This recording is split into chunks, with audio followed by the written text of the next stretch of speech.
Hey guys, welcome to my channel. And if you're here for the first time, please don't forget to subscribe. And don't forget to like, you got to like. Don't be leaving me no nasty ass messages, okay? You got to subscribe. Now, listen, I want you all to look at that person right there. See where I'm pointing? Look at that person. Let me tell y'all something. If we did a TV show together, Lord have mercy. they would have our asses locked up before the show was even over. Our mouths are so filthy, but we're going to try to keep it kind of clean for you today. All right. Now listen, Miss Roz Ryan. How you doing, Roz? I'm fine, baby, but who mouth is filthy? Yours? No, yours and my child. I'm not leaving myself out of the equation. And we forgot to say also Terry Burrell. Okay. Oh, Lord have mercy. We'll bring her in with I don't know why you didn't bring her in now. I know. It would have been so much fun, but I just wanted to concentrate on you. Ladies and gentlemen, this woman has had an incredible career. And for all of you young people watching, wanting to know how to get started, the discipline you should have, you would want to listen to this show because she has done everything and she's a master at all of it. I mean, the consummate artist. And she don't take no shit. Like, damn right. I don't take no shit. Now, Ross, tell me this. Yes, baby. There are things that I really don't know about you. So how in the hell did you get started? I mean, was it your parents who pushed you into it? I started singing in a nightclub. In the nightclub? At 16 in Detroit. Girl, now you know that was illegal. No, it wasn't really illegal. Well, it was illegal, but it was okay because my manager became my guardian. So I was going from the dressing room to the stage to the dressing room, and that lasted for about a year. I couldn't hang out in the bar. But weren't you still going to school? Yes. As a matter of fact, on my prom night, I didn't go to prom. I was on stage. I was singing at 20 grand. Did your mother know that? Yes, I had permission. What? My dad used to drive, before I got a license, my dad used to drive me from club to club. See, I'm learning stuff. I never knew this. See, my mother would have had a hissy fit. Stay in school, stay in school. I think that's fabulous. Well, my mom said as long as I finished with the B average, and I did. Okay, but I think because of this early exposure to nightclubs and the ability to communicate with an audience, because really that is what singing in a nightclub is all about. It's that communication, getting those stories told, getting what you have to say so that audience can reach and accept what you're trying to give to them. And I think this is why you are like you are in a club, in your club act, because you really are wonderful. You're very at ease. It's like talking to you like you're in our living room. And this is how I like to come across. So, okay, so after high school, then what happened? Did you continue on in nightclubs? Yep. When I graduated, my mom had a college fund. I told her to spend it, keep it, do what she wanted to do with it. I was making more money than her. Oh, wow. I had one job working at a college in the cafeteria for 2 days. And I decided that definitely wasn't me. Did they fire your ass? No, I quit. I just didn't go back the third day. Because the 2 straight jobs I had, they fired me. Okay, I'm just going to put it out there. They fired me. I didn't give them a chance. Because my mom and dad both worked with the Board of Education, so they were easy to get us jobs. And they got me a little job in the cafeteria, baby, after 2 days. So listen, how did the acting come into play? I was doing Dreamgirls. And I went to an audition for JoJo Dance of Your Life, is called it. And Reuben Cannon was there. He was the casting director. He said, "You're too young for this, but I'm gonna find something for you." And he got Carmen McRae did that role, but she was much older. Okay. But the Broadway, when my first acting was in Dreamgirls, because in Ain't Misbehaving there was no talking, there was just singing. So I had to do scenes in Dreamgirls. Wait a minute, are you talking about the Dreamgirls that I saw? Dreamgirls on Broadway. I took over. That was the first time you were acting? Yes. Oh my God. Yes. That was the first time. So wait a minute. So Amen, everybody, she did Amen, that big, huge. Amen was after Dreamgirls. That was after. Oh my God. Because I was doing Dreamgirls when I auditioned for JoJo Dancer, and then I moved to Florida, and I was doing a show in Florida. I was doing the club in the lobby and doing Cole Porter Request the Pleasure in the theater. And Ruben called and he said, I got something for you. Can you come back? So I flew back to New York and it was for Amen. And I auditioned for Amen. And then he said, I need you to come back one more time. Ed Weinberger's going to come in. Okay. So I went back and I went in front of Ed Weinberger and he said, okay. And then they said, we want you to fly out to New York, to LA to meet Brandon Tartikoff at NBC. And I'm like, okay. Now, first I said I wouldn't go, and because I just got married. So I said no. Oh. And then they called me and said, who is this woman saying no? Who is she? Girl, who is this woman? So I finally agreed to go. And when I got out there, it was me and Ruth Brown were up for the role of Amelia Had a Break. Girl, you are telling me so much crap I didn't know. Ruth Brown was also up for that role? Mother Ruth. Oh, my God. Miss Mother Ruth. I went into the room with Barbara Montgomery. And Barbara said on the way in the room, she said, follow my lead. And I said, okay. Because I had called my mother and said, Ma, they're trying to give me a TV show. I'm not an actress. I'm a singer. And she said, maybe they see something that you don't know. So I went in the room with Barbara and she said, follow my lead. And when we got in the room, we started this exchange. And in the middle of the exchange, Ed Weinberger looked at us and he said, how old are you? And I think I was 32. Okay. And he asked Barbara, he said, I'm not going to ask you how old you are, but you're older than her, right? And Barbara said, yeah, because the women were not sisters at first. They were just two church ladies. But after the exchange me and Barbara had, he made us sisters. And then I didn't know for sure. George Faison was also there for the choir director. Wow. So I didn't know for sure. I went back to my room and the next morning, Ruth called me at 7:30 and said, they just called me and told me I could go home, honey. So congratulations. Wait a minute. That's how you heard you got it. It was from her. It was from telling Ruth. you that. And then it was confirmed later. Ruth told me before they even called me. Unbelievable. So I would probably say that just you doing Dreamgirls on Broadway helped because that was your first acting role. So let's get back to that for a minute, girl. You just can't throw that because I had no idea that was your first acting thing. So just let me get this thing clear. Were you nervous? I mean, are you telling me that you had never done any acting before? Before that? Never? No, none. The only acting I did before that was on the stage in a nightclub selling songs and talking, the banter in between.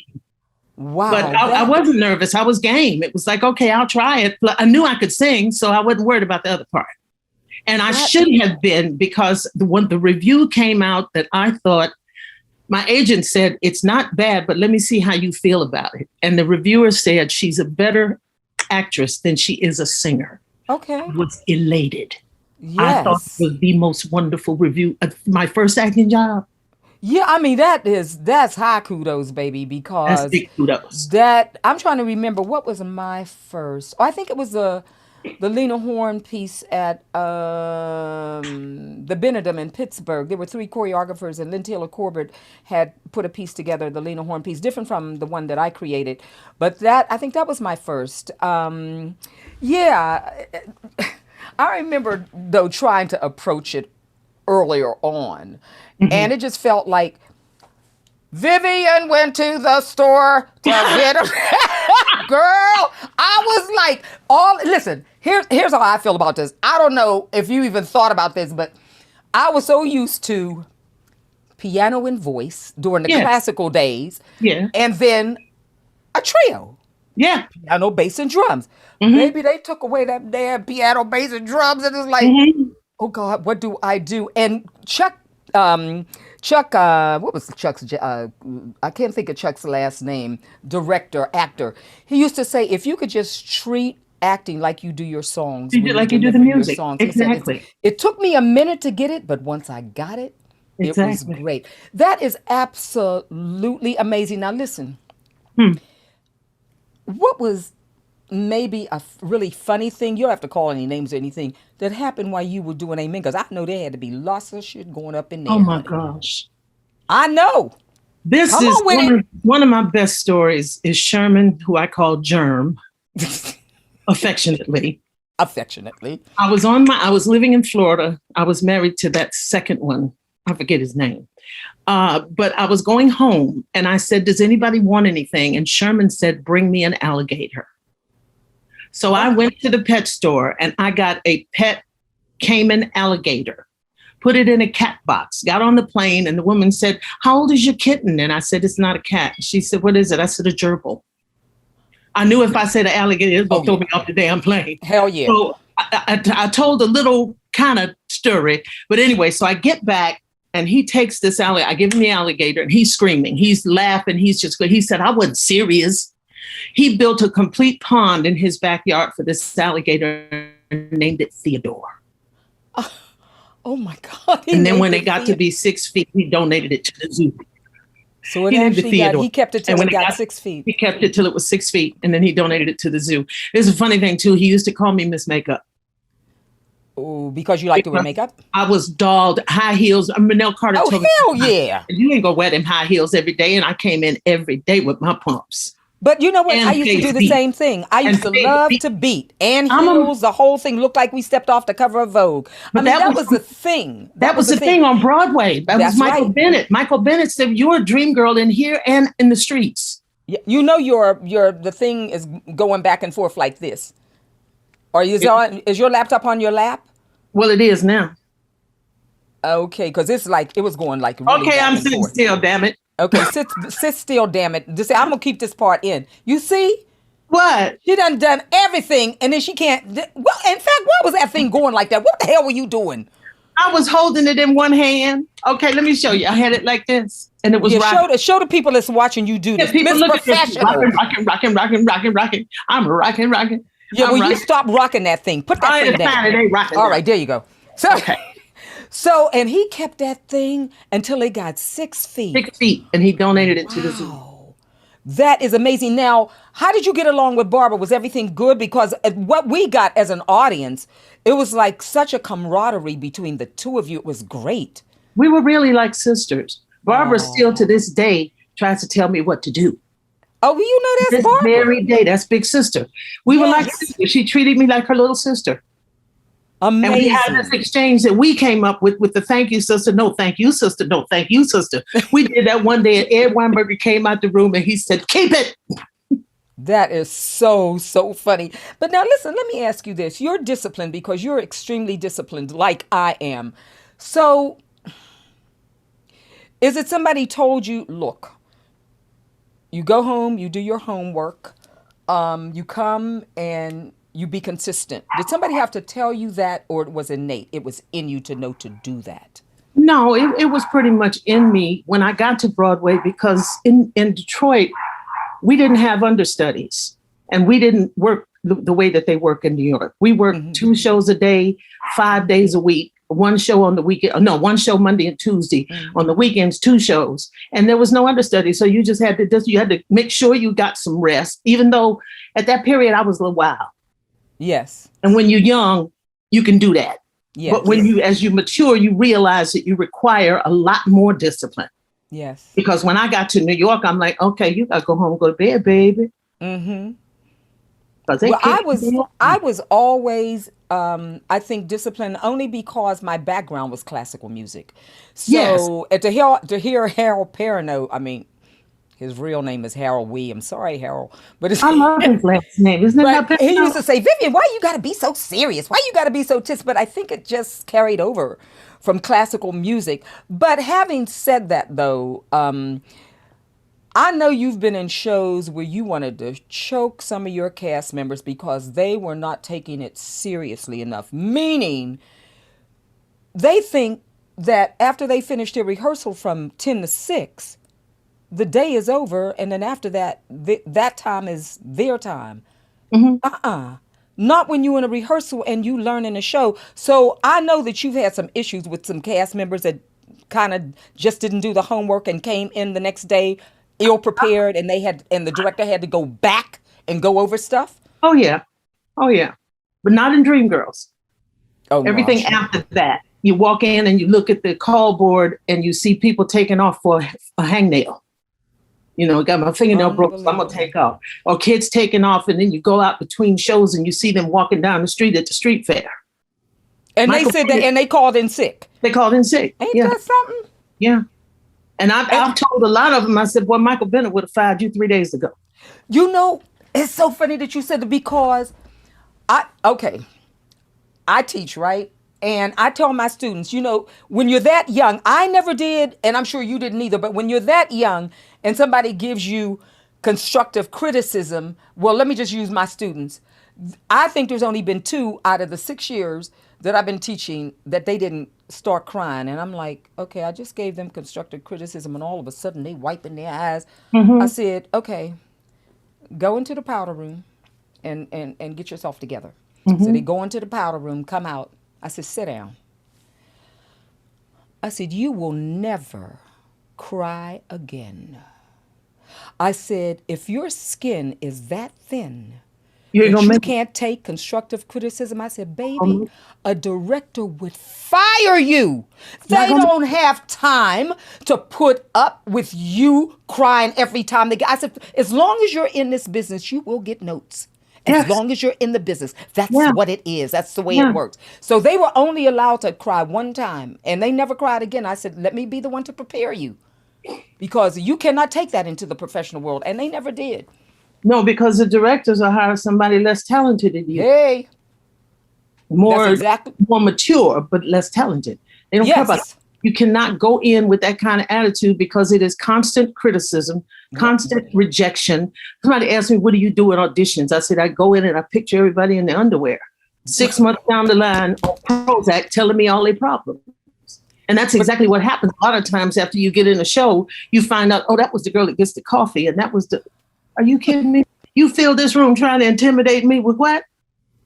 And you find out later. I don't know how you are. I don't know how much you audition. I don't audition too much anymore. But my whole thought process was, in my mind, of course, I would never go in with this kind of cockiness. But my whole thought process is, y'all don't know how lucky you are. What you getting ready to witness. You're damn right. And whether you don't know what you want. That's right. And whether you get, and I tell everybody, all these young people, they ask me questions. It all boils down to type. Are you too thin? Are you too big? Are you too tall? It's type. But the thing is, a lot of the times, what keeps you from getting nervous is how in tune you are with that material you're about to deliver. See, right. And I'm sure you're the same way. Baby, I am in performance mode all the time. Anytime somebody says sing, I'm there. Are you aware, because I'm actually going to do a video on this subject. Okay. Are you aware that a lot of young people are staring when they sing? They pick a spot right in front, and they deliver their whole song. My students aren't allowed to do that. I break them from it. They have a few weeks to get over it, and they usually end up getting the shows. That's a lack of confidence, though. That's a lack of confidence. Where did that come? No, wait a minute. I specifically ask my students, especially in the second year, where are y'all getting this from? Who told you to steer? Where's that coming from? They said teachers in high school. Well, it's one of the reasons people ask me where did I study music? I studied music at the US of D, which is the University of the Streets of Detroit. That's where I studied. I have seen this so many times with young people. There's a place for us. Somewhere a place for us. They will do the whole That's boring. That's boring. But the teachers have told them to do it. And there are even young people giving workshops. And my students are not allowed to do it. I said, that's not performing. No, you have to give the audience something. That's not feeling anything. And also they will tell them, don't use your arms. What? I mean, yes, you can overuse your arms where it takes focus, but not to ever use your arms and you standing there like this and staring. No, they tell you you look crazy, and you also look like you're not really interested in what you're doing. Yeah, but you know what? It's ingrained in them, though, Roz. It's ingrained. To the producers, we were up with the Marvin Krauses and the Manny Eisenbergs and the Schuberts. The producers now, except for the Weislers and the Nederlanders, they're 12. I know. So when the kids come in and do that 12-year-old stuff, it's like it's okay with them. I was doing a cartoon and I walked in the studio, and the guy that was the producer was maybe 25. And he said, Jamie Thompson told me about you, and he told me to let you do your thing, but I think I have a few pointers. And I said, you have a few what? what you got? And he said, well, I said, listen, do me a favor, baby. Let me do what I do. And then you come in with your pointers. 25. When I got finished, he said, damn. Yeah, what he gonna tell you? I said, okay, bye, sweetie. And he's 25. This is like when I went in and did Marie Christine with Audra at the Vivian. I remember that. And I went late because I was doing something at Rainbow and Stars.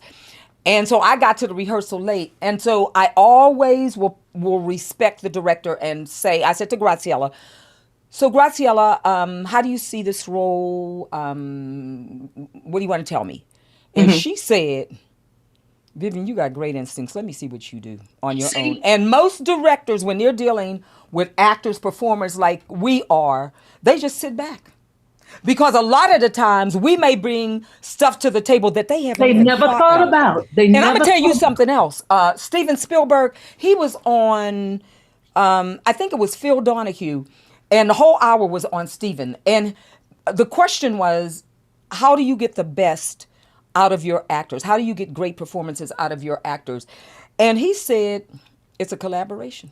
Yeah. He said, because I'm dealing with seasoned actors. Yes. He said, and they're out there, they're doing it.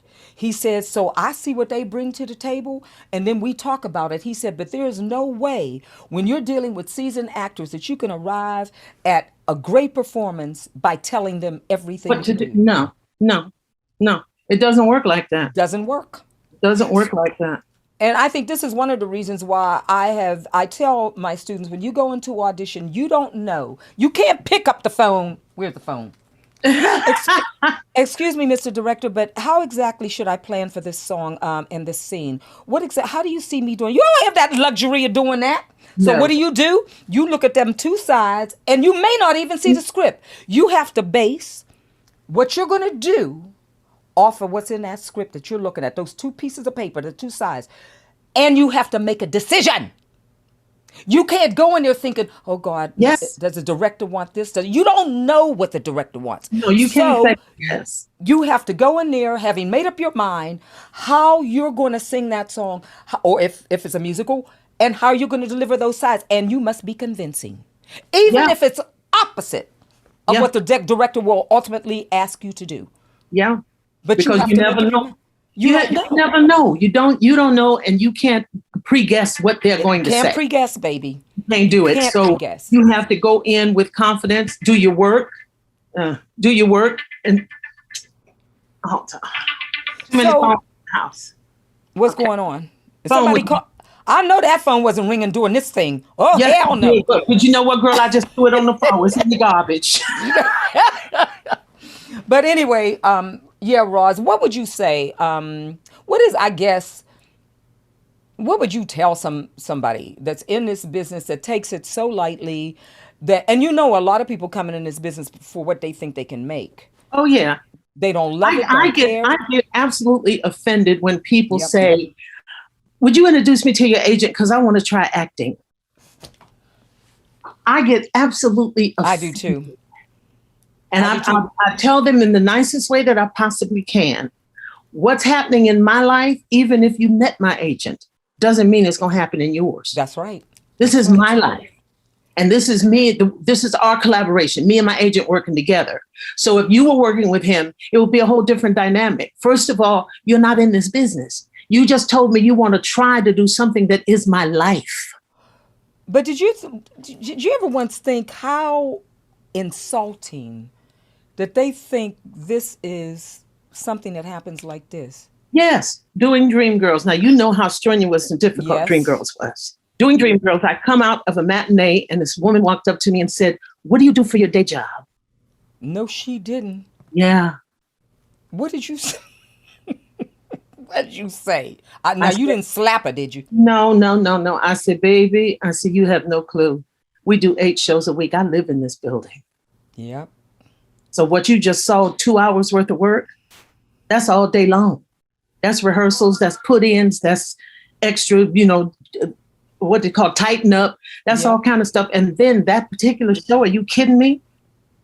You think I'm going to pour my guts out like that and go somewhere in the office somewhere? But so many people think that this is not a job, and I don't look at it as a job. It's because Well, because we it's a make passion. it's a It's something passion. that I look forward. It's And our you know, love. we have been fortunate. We need to speak on this for a hot second. You and I, have been very fortunate that this is how we've made our living. Exactly. Because a lot of times it doesn't happen that way. Yeah. I just finished 20 years of Chicago the musical. Yep. You sure did. 20 You were years. fabulous That in it. was a government job, baby. 20 years of going 12 times on Broadway and 9 tours, Wow. 3 world tours, 20 Yeah. years. And when I was stopped in Taiwan in 2018, and I said, I think this is enough. I think I want to live a little more because I was working and not living. Now I want to live and work a little bit. But it was 20 years. Nobody, that's a very rare thing. That is very rare. That's very rare to be in a show for 20 years. And I'm the longest running principal on Broadway in Chicago. But you were so fabulous in that role. And I why loved not her. keep calling you? They should have kept calling you. You know, I mean, you were just fabulous in loved the her. role. Yeah, they And call I've me seen, because I did my job. yep. A few. And I've seen 2 other people play that role, and I'm telling you, you nail it every time. It was Every I time. love her. I'm delighted in her when I got that role in 1999. So I just love her. But also, too, I think we have to be passionate about this because what most people don't realize is there are more downs in this business than there are ups. I always say it's like a slow suicide.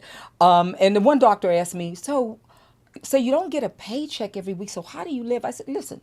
He said, don't you get depressed? I said, listen. Being depressed comes every now and then in our business. You're depressed in the beginning because you're worrying how you're going to get to the first rung. Then you get to the middle, like where I am, and then you say, okay, how am I going to get up further up? And then when you get to the top as a superstar, you get depressed even there because you're trying to figure out how your ass going to stay there. How you going to stay there? So it's just part. My thing is, it's okay to get depressed some of the time. The trouble is, if you are in this business and you are depressed 24/7, get the hell out. Get out. Get out. Get out. If you can't turn it off, if you can't turn it off before you cross that threshold, that stage, because they deserve better. They do. And we've been sick. We've been, depressed. We've been breaking up relationships, divorcing husbands. And I was telling somebody else, I said, the sacrifice in this business. The sacrifice. I gave up having kids. Ooh. And that's something I gave up having kids because of my body, and I didn't want this to happen, and I didn't want that to happen. You do make sacrifices. I got 2 divorces because of it. This business has eaten up 2 divorces for me. My ex-husband said to me, he said, you don't know how it feels to be left because you're always leaving. But he knew that when he met you, didn't he? He met me. Yeah, he met me in a nightclub in Detroit. And you know, believe it or not, I talk about this in my latest show, in my newest show. I was proposed to twice. And by 2 men that I loved. Both these times, Roz, they met me on the stage. I was singing. And after they proposed, and I said, yes, the next thing out of their mouth was, you're going to have to give up that career. Listen. I said, so when is your plane leaving to take you home? Girl, my last boyfriend told me, he said, I thought after we've been together for a while, you would slow down. I said, well, baby, you really shouldn't think. Thinking is not your thing. And bye. Thinking ain't your thing, sugar. Don't do that to yourself. Thinking ain't your thing. Thinking ain't your thing. Don't do that to yourself. Because it ain't happening. You just bought your ticket. Bye. It's not going to happen. You know, I was in L.A., Roz. Yeah, I know. Met this guy. And so he asked me out on a date, right? I'm going back several years. So we go out on a date. Somebody comes up to the table, asked me if I was Vivian Reed. So I said, yeah. He said, could I speak to you for a moment? I said, sure. So I go over to speak to him, and something that he did in the business, I can't remember because that was just way too long ago. He said, can I get your number and talk about something with you? I said, sure. So I took a card out, wrote my number down. When I got back to the table, boyfriend was date said, who was that you were giving your number to? Don't do that. Don't do that. I said, what? So I didn't say nothing. Baby, We got to my door. He walked me to my French door. I said, don't call me again. He said, what? I said, don't call me again. Okay, my first husband. Not a very wonderful person, bless his heart and design, but he's somebody else's problem now. He asked me one day after a fight, and I had to go to the Coconut Grove Playhouse to do a show. And when I left him, I was in tears. I was angry. When I got to the Coconut Grove Playhouse, I sat down in the dressing room, beat my face, put on my drag, got up and went out and did a hell of a show. He happened to come down there because he was hoping that I was down there falling apart. See?